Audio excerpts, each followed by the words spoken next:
Boa tarde, meu nome é Wanderson Silva e eu sou um professor de matemática.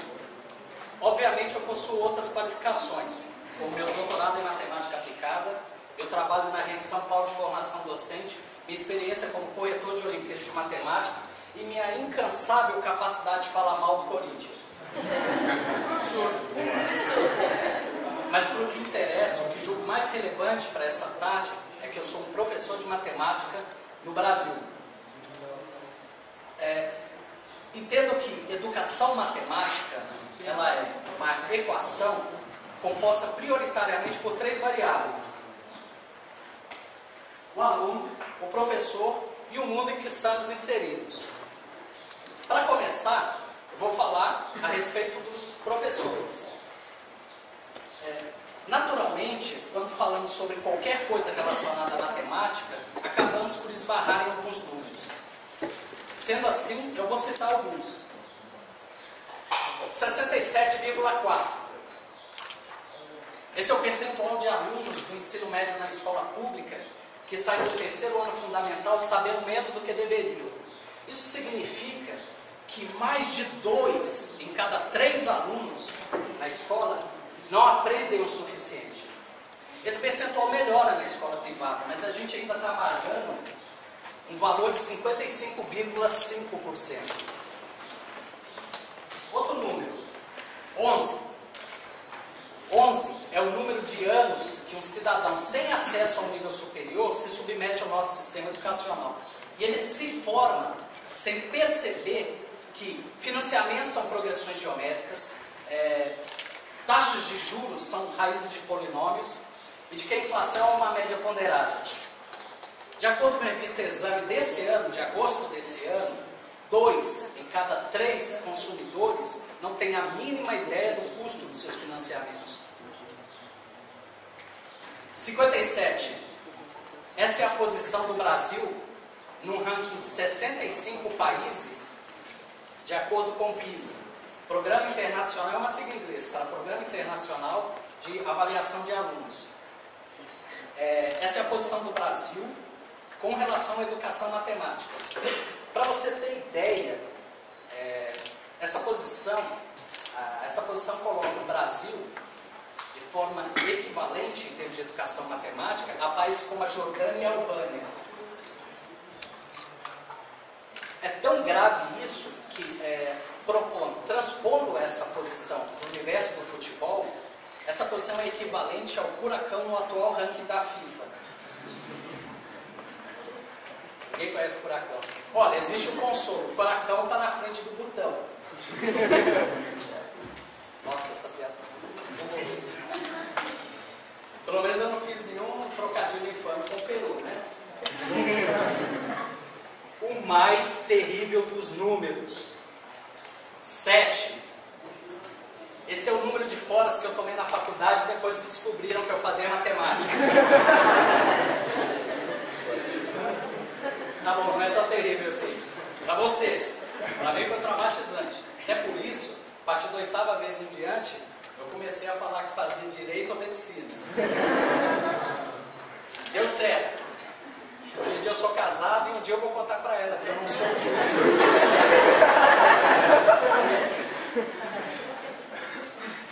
Pessoal, uma das coisas que nós professores temos que perceber é que o mundo mudou. E quanto mais rápido percebemos que o mundo mudou e a forma de ensinar também tem que mudar, mais rápido a gente vai ser capaz de fazer as nossas crianças deixarem de ser coadjuvantes no cenário científico mundial. Para evitar que essas palavras sejam palavras vazias, ou seja, para evitar que vocês conheçam as palavras sem conhecer a ideia por trás delas, eu vou mostrar que o mundo mudou. Esse é o primeiro registro da Terra e mostra como é que era o nosso planeta em 23 de agosto de 1966. Eu vou mostrar como é que é o nosso planeta na atualidade.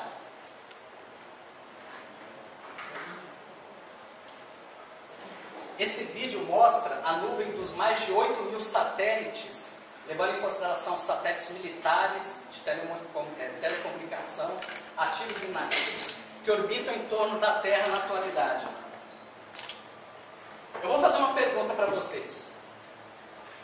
Alguém de vocês lembra da enciclopédia Barça? Vocês já fizeram pesquisa por ela? Olha, eu tenho uma má notícia para vocês. Vocês lembram do pirocóptero, pula pirata, Tamagotchi e eu tenho uma novidade, vocês estão ficando velhos. Daqui a um tempo, as crianças vão perguntar para vocês como é que vocês mandavam e-mail pela máquina de datilografar e como é que acessavam o Facebook pelo telefone de ficha. Pessoal, o que a gente tem que perceber é que uma criança, hoje em dia, se ela tem uma dúvida, ela não vai ficar horas numa biblioteca lendo textos intermináveis e enciclopédias gigantescas. Eles vão simplesmente perguntar para um dos horários.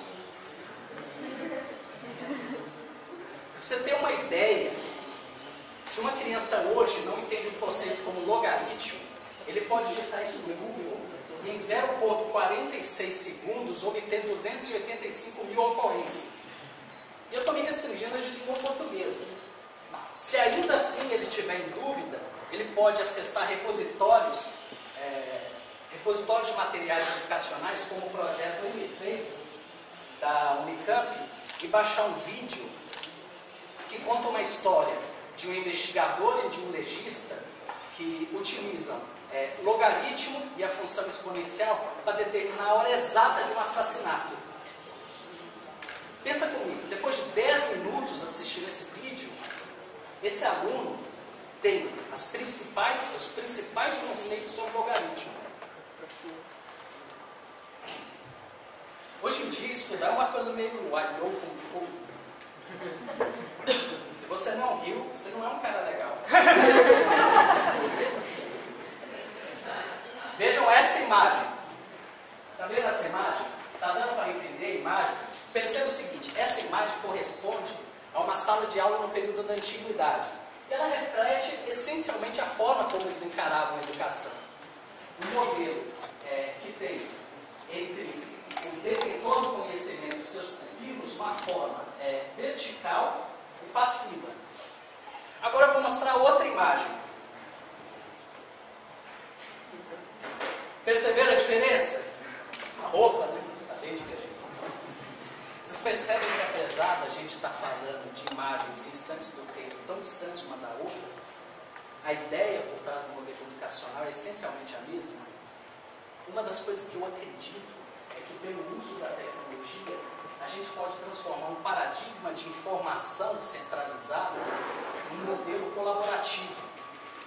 Se a gente consegue de alguma forma fazer isso, a gente vai ter uma realidade nova em que os alunos podem ter colegas de sala em outros continentes. Ele pode preferir não assistir a sua aula, ou assistir a aula de um determinado professor, para assistir a aula de um professor que não precisa nem estar no mesmo país. Na verdade, ele pode preferir assistir a aula de um professor que não precisa nem estar vivo. Olha, se você não reconheceu todos, procura no Google. Eu tenho certeza, se eu botar as fotos do Restart aqui, vocês vão lembrar de um por um. Imagina que fantástico ter as principais mentes de toda a história da humanidade preparando as mentes das próximas gerações. Olha, uma das coisas que eu acho relevante falar, e agora eu estou falando aos professores, é que a gente não deve esquecer que um trabalho não é só um trabalho. Na verdade, um trabalho é quem a gente é. E para mudar a forma como a gente trabalha, a gente deve mudar a forma como a gente enxerga e interage com o mundo. E para isso, a gente precisa mudar a nós mesmos. Nesse ponto, eu comentei um pouco sobre o mundo, eu comentei um pouco sobre os professores, mas eu ainda não comentei da variável mais relevante da equação, o aluno.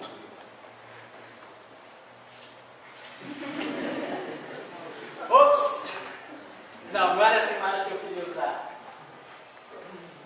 Não, também não, né? Aí, uma imagem que faz justiça.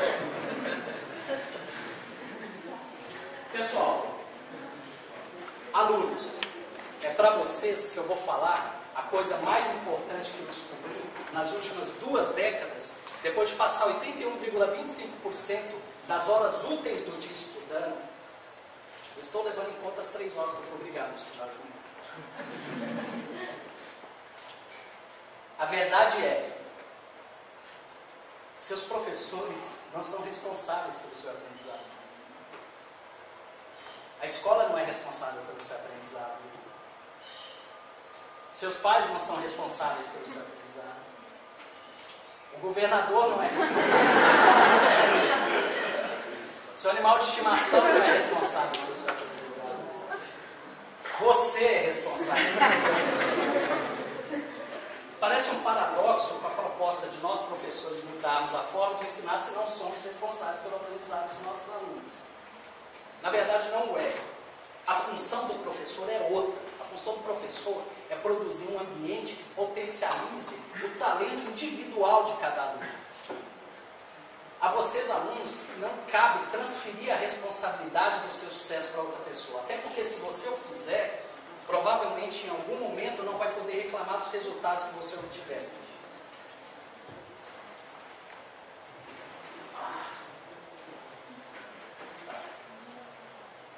Uma das coisas que eu acho importante que vocês entendam é que os obstáculos que vocês vão enfrentar ao tentarem entender conceitos obscuros, os exercícios que parecerão ilegíveis ou impossíveis de serem resolvidos, os desafios de qualquer natureza que vão enfrentar e vencer em suas vidas, são exatamente os responsáveis por transformar crianças em homens. E é na batalha que surge a alma. Nesse ponto, já que a gente continua falando a respeito de matemática, eu vou citar outros números. 5.000.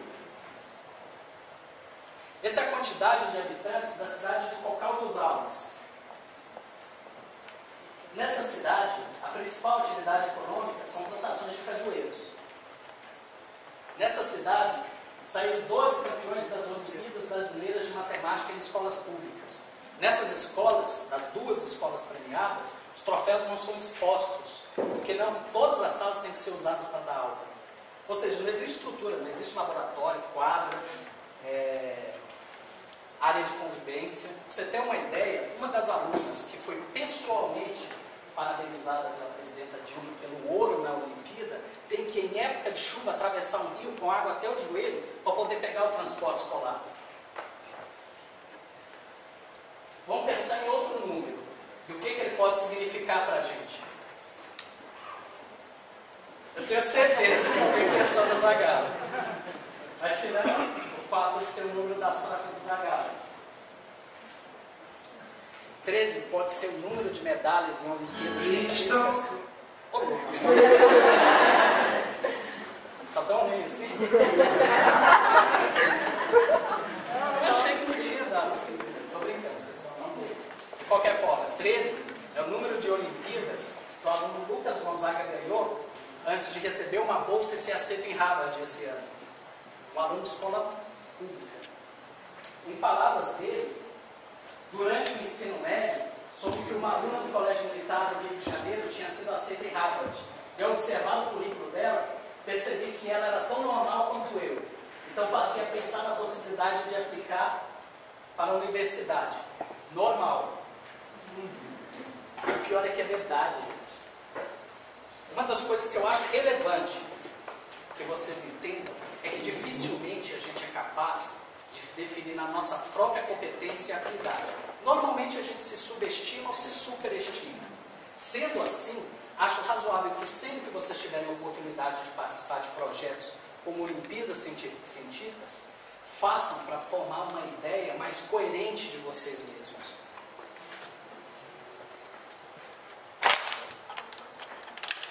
Mas não se esqueçam de se divertir. Estudem com afinco o que mais interessa a vocês da forma mais indisciplinada, irreverente e original possível. Se vocês não souberem quem é Feynman ou Feynman, procurem no Google. Olha, pessoal, o que eu acho relevante antes de comentar é que vocês têm que entender que a chave de todo ser humano é seu pensamento. Todos nós somos sujeitos à nossa própria ideia das coisas, com uma lente que usamos para ver e interpretar os fatos do mundo. E a lente matemática é uma poderosa, o pensamento matemático é uma poderosa lente que não pode ser embaçada por uma prática estudantil ou escolar ruim. A matemática ela não é um construto mental desvinculado da realidade.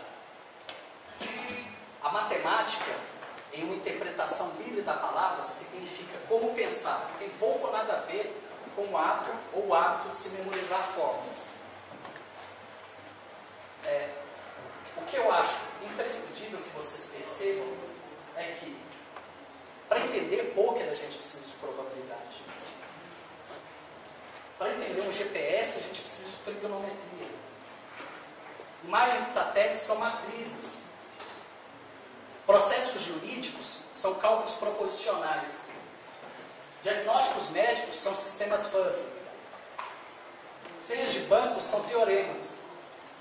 E surtos de dengue são equações diferenciais.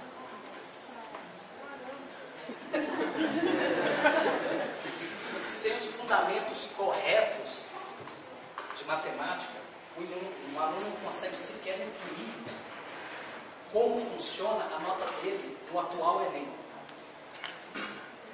Uma das coisas que eu quero que vocês se lembrem hoje e sempre é de que as crenças são poderosas alavancas em nossas vidas. São crenças que definem nossa visão de mundo, ditam comportamentos, guiam respostas emocionais e definem desejos.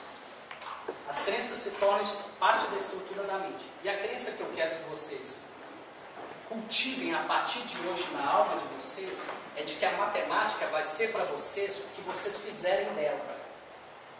E isso pode variar, desde mantê-la como a disciplina de maior índice de rejeição no país, até transformá-la na principal alavanca transformadora da nossa nação em uma nação cientificamente avançada e verdadeiramente soberana. Boa tarde, muito obrigado.